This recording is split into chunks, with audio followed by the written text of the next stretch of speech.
Sugar వ్యాధి అనేది ఈ రోజుల్లో చాలా సర్వసాధారణమైపోయింది. చిన్న చిన్న పిల్లల్లో కూడా షుగర్ కంప్లైంట్ ఉండటం మనం చూస్తున్నాం. ముఖ్యంగా మారుతున్న ఆహారపు అలవాట్లు ఒక కారణమైతే వారసత్వంగా షుగర్ సంక్రమించడం మరో కారణంగా చెబుతున్నారు. అలాగే తీవ్రమైన ఒత్తిడికి గురవటం కూడా షుగర్ బారిన పడడానికి మరో కారణంగా చెప్పుకోవచ్చు.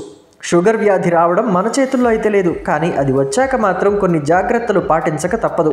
ముఖ్యంగా బ్లడ్ షుగర్ లెవెల్స్ కంట్రోల్ చేసుకునేందుకు డాక్టర్ల సలహా మేరకు డైట్లో మార్పులు చేయడం చాలా ఉత్తమం. అయితే రక్తంలో చక్కెరను నియంత్రించాలంటే మన ఆహారాలు అలాగే మనం తీసుకునే పానీయాలు గ్లైసెమిక్ సూచిక చాలా ముఖ్యం.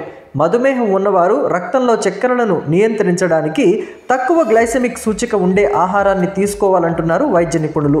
దీనికి మంచి ఉదాహరణగా మునగను చెబుతున్నారు. మునగలో antiviral, potassium, zinc, magnesium, iron, copper, phosphorus వంటి పలు రకాల పోషకాలు ఉంటాయి. కాబట్టి మునగను మన ఆహారంలో తరచూ ఉండేలా చూసుకుంటే షుగర్ లెవెల్స్ అదుపులో ఉంచుకోవడానికి వీలవుతుందంటున్నారు ఆయుర్వేద వైద్యులు. ఇక మధుమేహ వ్యాధిగ్రస్తులు ఆహారంలో మునగకాయలను చేర్చుకోవడం వల్ల కలిగే ప్రయోజనాలు ఏంటనేది ఒక్కసారి చూద్దాం.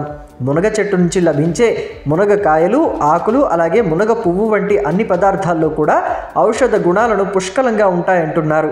ఇది రక్తంలో చక్కెర స్థాయిలను నియంత్రించడంలో సహాయపడుతుందని చాలా అధ్యయనాలు సూచిస్తున్నాయి.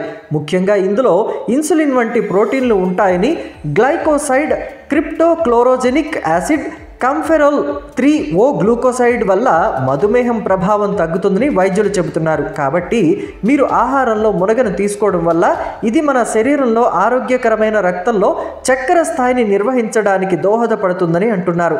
ఇక శరీరంలో ఇన్సులిన్ స్రావాన్ని పెంచడంలో కూడా ఇది సహాయపడుతుంది. ఒకే రకమైన ఆహారం ప్రతిరోజు తినడం వల్ల ఎవరికైనా విసుగు కలుగుతుంది. అలాంటప్పుడు మునగతో వివిధ రకాల వంటకాలు సిద్ధం చేసుకోవచ్చు. ఉదాహరణకు మునగకాయ పులుసు, మునగకాడ పప్పు, ఇలా అనేక రకాలు వండి వడ్డించుకోవచ్చు. మరి మీ రక్తంలో చక్కెర స్థాయిలను అదుపులో ఉంచడంలో కూడా కీలక పాత్ర పోషిస్తుంది మునగ. అయితే ఏదైనా మితంగానే తినాలి. మంచిది కదా అని చెప్పి మోతాదుకు మించి తీసుకోవడం కూడా ప్రమాదమే. కాబట్టి మునగను మరీ ఎక్కువగా తింటే శరీరంలో రక్తపోటు, హృదయ స్పందన రేటు తగ్గుతుందని వైద్య నిపుణులు చెబుతున్నారు. కాబట్టి కాస్త జాగ్రత్త వహించండి. ముఖ్యంగా థైరాయిడ్ సమస్యలకు మందులు వాడేవారు మునగకు దూరంగా ఉండాలని వైద్యులు సూచిస్తున్నారు. మునగకాయను ఆహారంలో ఎంత మోతాదులో తీసుకోవాలి అనే దానిపై మీ వైద్యులను ఒక్కసారి సంప్రదించి తీసుకుంటే మంచిది.